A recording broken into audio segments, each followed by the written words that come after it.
মাত্র এক বাটি চাল দিয়ে যে এত দুর্দান্ত টেস্টের একটা মিষ্টি বাড়িতে তৈরি করে নেওয়া যায়, আপনারা একবার বাড়িতে না বানালে বিশ্বাস করতে পারবেন না।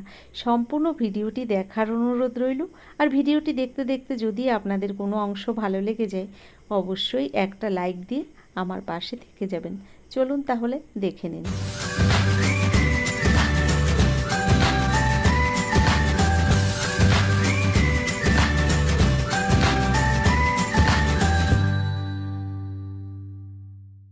দেখুন, আজ যে মিষ্টিটা আমি তৈরি করব, কোনো রকম আতপ চাল নয়, গোবিন্দভোগ চাল নয়, যে চালের আমরা বাড়িতে ভাত রান্না করে থাকি সেই চাল দিয়েই কিন্তু এই মিষ্টিটা তৈরি করব। তার জন্য এখানে এক বাটি চাল নিয়েছি, আর এই চালটা আমরা ভাত বানিয়ে খাই সেই চালই নিয়েছি। দেখুন, গ্যাসের ওপরে একটা কড়াই গরম বসিয়ে দিয়েছি, ওই কড়াইয়ের মধ্যে দিয়ে দিলাম আমি এক বাটি চাল। তো চালটাকে এভাবে নেড়ে চেড়ে একটু ভেজে নিতে হবে। নমস্কার বন্ধুরা, কেমন আছেন সবাই? নিশ্চয়ই সবাই ভালো আছেন, আমিও ভালো আছি। টিয়ার রান্নাঘর থেকে আমি তন্দ্রা। আজ নিয়ে এলাম চালের মিষ্টির একটা রেসিপি। সম্পূর্ণ ভিডিওটি দেখার অনুরোধ রইল। আর ভিডিওটি দেখতে দেখতে যদি আপনাদের ভালো লেগে যায়, অবশ্যই একটা লাইক দিয়ে পারলে বন্ধুবান্ধবের মধ্যে ভিডিওটি শেয়ার করে দেবেন। দেখুন, এখানে চালটা আমি কিছুটা টাইম ধরে একটু ভেজে নিয়েছি, চালটা কিন্তু এখন গরম হয়ে গেছে। এবার এর মধ্যে আমি অল্প পরিমাণে একটু লবণ নিয়েছি, আর এই লবণটাকে জলের মধ্যে গুলে সেই জলটাই দিয়ে দিলাম চালের মধ্যে ঢেলে। ভালো করে এভাবে নেড়ে চেড়ে চালগুলোকে ভেজে নিতে হবে।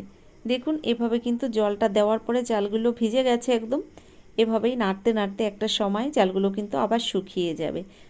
দেখুন, এভাবে কিছুক্ষণ সময় ধরে কিন্তু চালটাকে সুন্দর করে ভেজে নিতে হবে। বন্ধুরা, আপনারা অনেকে অনেক রকমভাবেই মিষ্টি বানিয়েছেন, তবে আমি আমার মতো করেই মিষ্টিটা বানিয়েছি। দেখুন, আপনাদের যদি ভালো লাগে অবশ্যই আমাকে একটু কমেন্টের মাধ্যমে জানাবেন। চালগুলো এভাবে কিছুক্ষণ সময় ধরে ভাজতে ভাজতে দেখুন আস্তে আস্তে কিন্তু চালটা শুকিয়ে গেছে। বন্ধুরা, সামনেই বিশ্বকর্মা পুজো রয়েছে। আপনারা কিন্তু এই মিষ্টিটা বাড়িতে বানাতে পারেন, কারণ আমাদের মধ্যে কিন্তু বিশ্বকর্মা পুজোর দিন এরকম মিষ্টি তৈরি করার নিয়ম আছে। তো আপনারাও এভাবে বাড়িতে একবার বানিয়ে দেখতে পারেন আমার কথা শুনে। অবশ্যই আপনাদের ভালো লাগবে। দেখুন, চালটা কিন্তু আস্তে আস্তে এবার ফুটতে শুরু করেছে। দেখুন, আস্তে আস্তে অনেকটাই ভাজা হয়ে গেছে। আর কিছু সময়ের মধ্যে চালগুলো কিন্তু একদম ফুটে মুড়ির মতো তৈরি হয়ে যাবে। বন্ধুরা, এই মিষ্টিটা তৈরি করতে খুব একটা সময়ের দরকার হয় না। একদম অল্প সময়ের মধ্যে কিন্তু মন চাইলে এই মিষ্টিটা তৈরি করে নেওয়া যায়। কারণ ঘরে থাকা এই উপকরণ দিয়ে আমি মিষ্টিটা তৈরি করেছি, এর জন্য বাইরে থেকে আমার কিছুই আনতে হয়নি। আর এত অল্প সময়ের মধ্যে মিষ্টিটা তৈরি হয়ে যায়, অবশ্যই একবার বাড়িতে বানিয়ে দেখবেন আপনারা, তাহলে বুঝতে পারবেন। দেখুন, চালগুলো ভাজা হয়ে গেছে। এবার এই চালগুলোকে আমি নামিয়ে নেব। নামিয়ে নেওয়ার পরে একটু ঠান্ডা করে তারপরে আপনাদের বাকি রেসিপিটি সম্পূর্ণ দেখাবো। দেখুন, এখানে চালগুলো কিন্তু এখন ঠান্ডা হয়ে গেছে। এবার এখানে নিয়েছি একটা মিক্সির জার, আর মিক্সির জারের মধ্যেই আমি এক এক করে চালগুলো দিয়ে দিচ্ছি।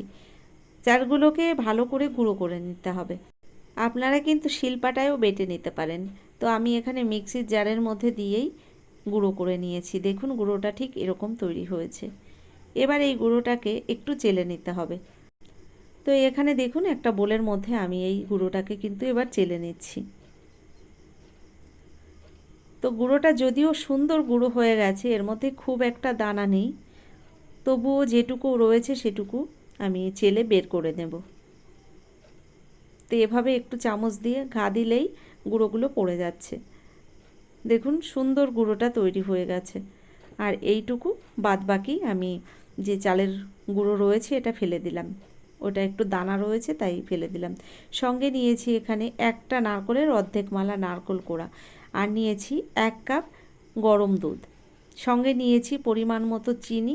এখানে 1 বাটি চিনি নিয়েছি, যেটুকু প্রয়োজন সেটুকুই আমি ব্যবহার করব। সব কিছু রেডি করে নেওয়ার পরে গ্যাসের ওপরে একটা কড়াই গরম বসিয়ে দিয়েছি। প্রথম ওই গরম কড়াইয়ের মধ্যে আমি দুধটা ঢেলে দিলাম। এবার এর মধ্যে দিয়ে দেবো যে কাপ মেপে দুধ নিয়েছি 1 কাপ পরিমাণে জল দিয়ে দিলাম। আপনারা চাইলে শুধু দুধও এখানে ব্যবহার করতে পারেন, তবে আমার কাছে আজ দুধটা একটু কম ছিল তাই আমি এখানে জলটা ব্যবহার করেছি। দিয়ে দিলাম নারকেল কোড়াটা। নারকেল কোড়াটা দেওয়ার পরে ভালো করে মিশিয়ে নিলাম। আর এগুলো কি দেখছেন বলুন তো কালো কালো? দেখুন যখন নারকেলটা আমি কুড়িয়েছি তখন কিন্তু নারকেলের মালা থেকে নারকেলগুলো উঠে এসেছিল, আর কুড়োতে যে এই নারকেলের পেছনের দিকে যে কালো অংশটা থাকে এগুলো কিন্তু এরকম পড়ে গেছে। তো আমি হাত দিয়ে এগুলোকে তুলে ফেলে দিয়েছি। আর এবার দেখুন দুধ আর নারকেলটা সুন্দর ফুটে উঠেছে। এভাবে বেশ কিছুক্ষণ সময় আমি ফুটিয়ে নিয়েছি। এবার এর মধ্যে দিয়ে দেব চিনি। তো এখানে আমি পুরো চিনিটাই ব্যবহার করেছি, প্রায় 200 গ্রামের মতো চিনি ছিল, চিনিটা সম্পূর্ণটাই দিয়ে দিলাম।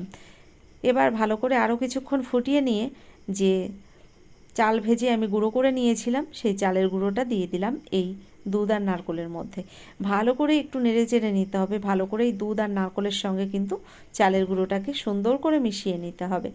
দেখুন এভাবে সুন্দর করে আমি মিশিয়ে নিয়েছি। আর আস্তে আস্তে দেখুন কতটা শুকিয়ে গেছে। এখানে যে দুধ নারকেলটা আমি জ্বালিয়ে নিয়েছিলাম সেটা কিন্তু পুরোটাই শুকিয়ে গেছে এই চালের গুঁড়ির মধ্যে।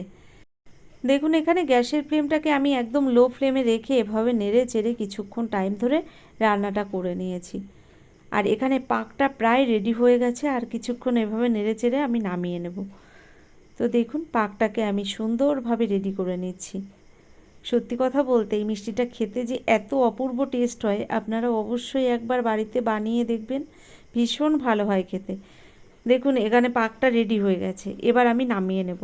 তো এখানে দেখুন একটা প্লেটের মধ্যে আমি 1 ফোঁটা মতো ঘি দিয়ে দিলাম। এবার হাত দিয়ে ভালো করে এই ঘিটাকে এই থালার মধ্যে আমি মাখিয়ে নিলাম। তো দেখুন সুন্দর করে মাখিয়ে দিলাম, তাহলে মিষ্টিগুলো কিন্তু সুন্দর উঠে যাবে।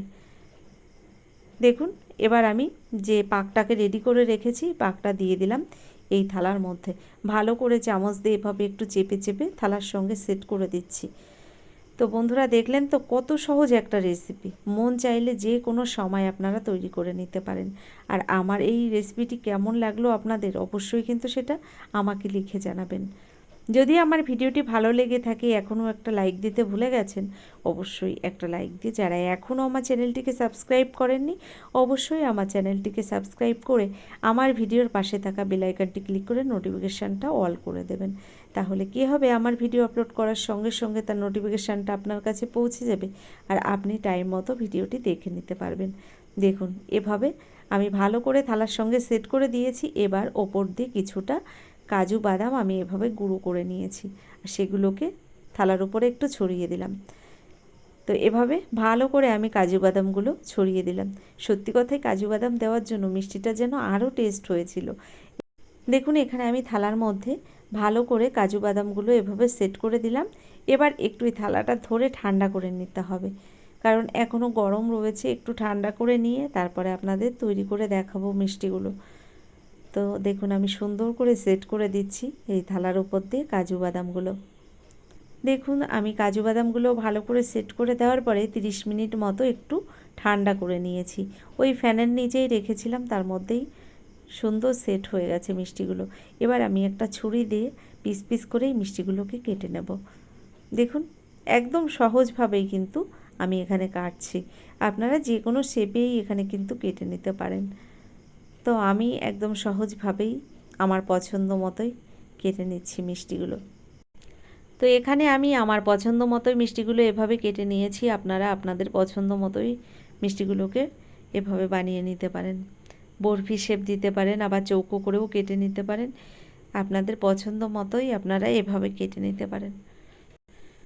তো এবার দেখুন আমি এভাবে চৌকো চৌকো শেপেই মিষ্টিগুলোকে কেটে নিচ্ছি, তারপরে একটা প্লেটে তুলে আপনাদের দেখাচ্ছি। খুব সহজ একটা রেসিপি, আর এটা বানিয়ে নেওয়া যায়ও খুব তাড়াতাড়ি। যে কোনো সময় মন চাইলে হঠাৎ করে কিন্তু আপনারা এভাবে মিষ্টি বানিয়ে নিতে পারেন। দেখুন এখানে মিষ্টিগুলো সব শেপ দেওয়া হয়ে গেছে। এবার আমি এই ছুরি দিয়ে সাইড থেকে এভাবে তুলে নিচ্ছি। আর মিষ্টিগুলো সত্যি কথা বলতে এত অপূর্ব সুন্দর হয়েছিল। দেখুন কতটা সুন্দর হয়েছে, নিশ্চয়ই আপনারা দেখে বুঝতে পারছেন। তো বন্ধুরা আজকের মতো এই পর্যন্তই। পরবর্তী ভিডিও নিয়ে আবার চলে আসব। ততক্ষণের জন্য আপনারা সকলে ভালো থাকবেন, সুস্থ থাকবেন।